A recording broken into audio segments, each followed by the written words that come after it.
My name's Miles, Daniel Miles, and this is a dunking of the Hunger Games Mockingjay Part 2. Okay, so this is the end of the Hunger Games franchise. Or is it? And it's coming to a head between Katniss and President Snow, and to be honest, is that it?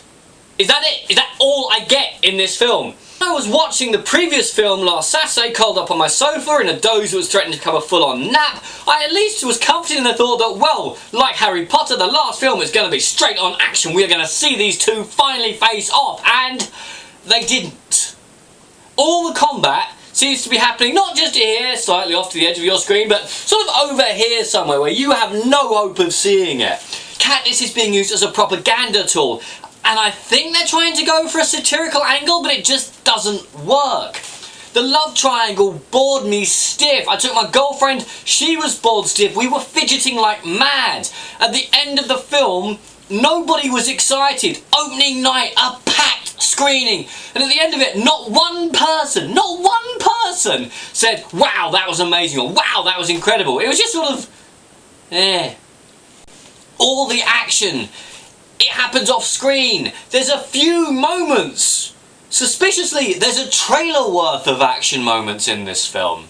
And even at the end, the twist doesn't quite have the same effect that we know it should have. This film is grey, it's mediocre, the cast are doing what they can.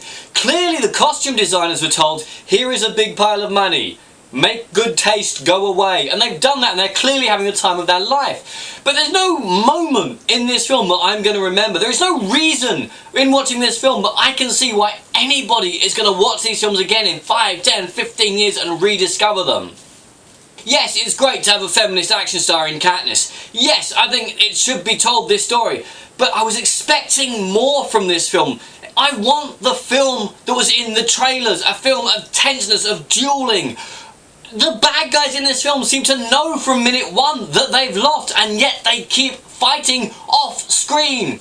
In Fury, we saw an enemy that knew it was defeated but still kept fighting, and that was an awesomely effective film, but the people in Fury knew they were just a tiny cog in a big machine. In this one, Katniss is basically the chosen one, and she's being kept safe behind the lines as a propaganda vehicle. Yes, Julianne Moore's good, yes, Donald Sutherland's good, but there's no moment here, there's nothing to recommend. I cannot, in all good conscience, say I remember anything from this. Look, this film doesn't really do anything wrong. It carries on with it carries on, and it comes to a satisfying end. But there's nothing really to recommend, and if a film doesn't do anything wrong, but it doesn't do anything right, it's an if nothing else film. If nothing else is on, if you've seen all the previous ones and you want to see what happens in the end, yeah, go see it. But don't see this film unless you have seen all the others and know what's happening. There is no opening narration, no opening dialogue. You are thrown straight into the middle of the book. Sorry, I mean, you are thrown straight into the beginning of the film, and you are expected to be up to speed. I'm Daniel, this was Donkey. If you enjoyed this video, please like, share and subscribe.